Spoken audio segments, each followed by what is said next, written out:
Tiempo Presente. Ahora, en Tiempo Presente, economía.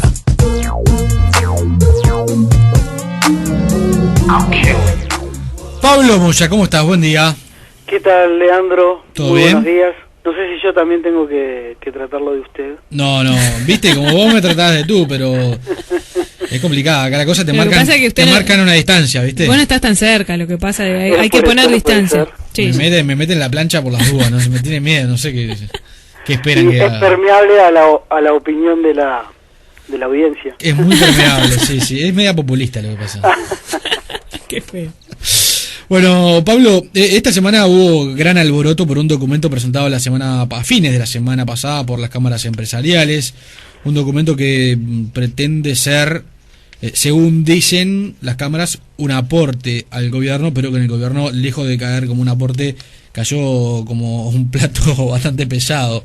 ¿Qué dice ese documento y en concreto qué es lo que analiza?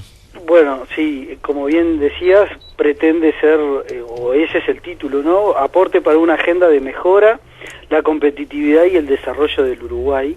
Un documento redactado por las principales cámaras empresariales, comerciales y rurales del país.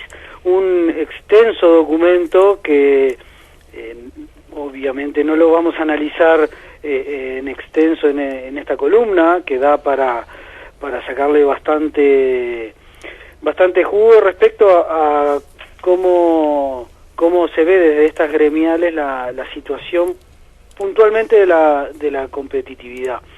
Entiendo que es un documento que da para mucha discusión, Sí. que tiene su crítica al gobierno en particular, pero creo que al Estado en general, y ahí me parece que se plantean algunos problemas que no son de este gobierno, que son del país en su conjunto. Entonces el gobierno no debería hacer como suyos algunos reclamos que ahí se materializan, y que las propias cámaras empresariales de alguna manera son parte de esta problemática, ¿no?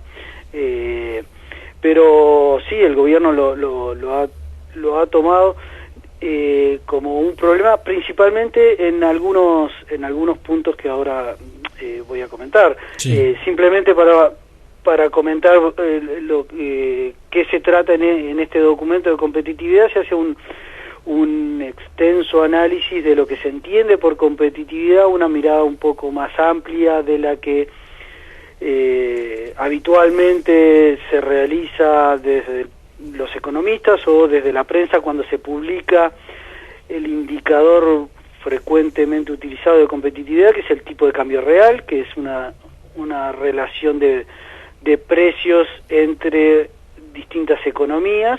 Lo que sí es real que este indicador ha tenido un continuo deterioro en los últimos años, principalmente por la apreciación del peso en relación al dólar, y con esta nueva un cambio en esta tendencia, es decir, una depreciación del peso, es decir, una suba del dólar recientemente, parte del tipo de cambio real se revertiría, esa pérdida del tipo de cambio real se revertiría, pero en realidad esa no es solo la mirada que hay que hacer sobre competitividad, sino que este documento engloba esas otras miradas, que como decía, en parte comparto esa mirada más global y no quedarnos solo en una relación de precios, pero también es cuestionable alguno de los puntos. Básicamente lo que ha molestado de alguna manera por las declaraciones que ha salido de algunos integrantes del equipo económico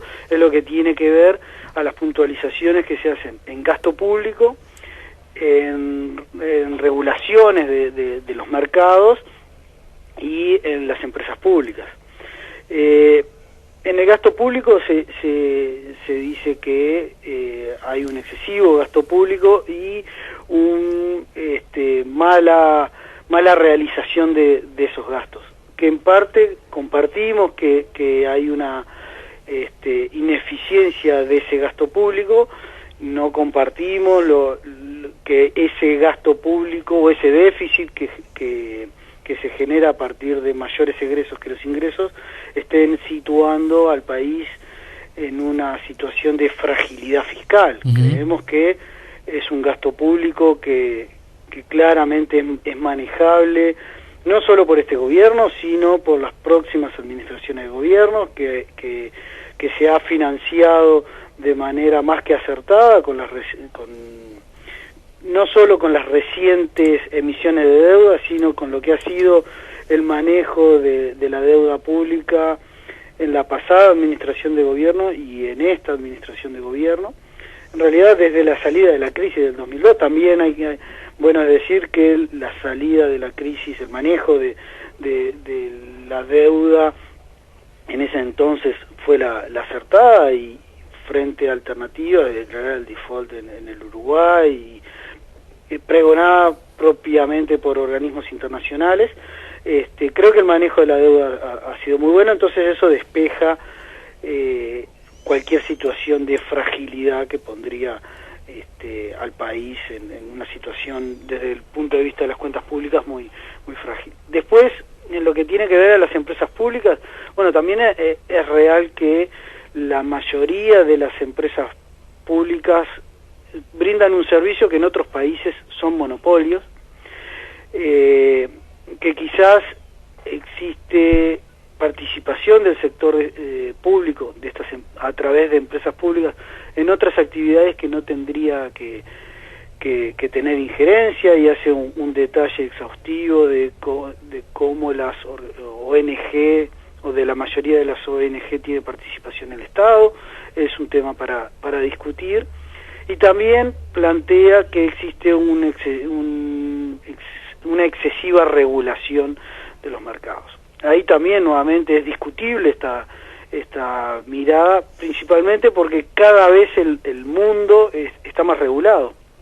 Desde los mercados agrícolas, uno no puede desconocer las regulaciones que impone Estados Unidos para el ingreso a sus mercados, las regulaciones que existe, las fuertes regulaciones en los mercados agrícolas en Europa, la regulación que existe a nivel de los mercados financieros. En fin, no creo que, como digo, es un punto también discutible. Nuevamente, el documento da para un análisis exhaustivo. Creo que debe tomarse como un aporte y no como una crítica, pero como aporte es pasible de analizar y estar en desacuerdo, como todo documento que pretende ser un aporte, precisamente.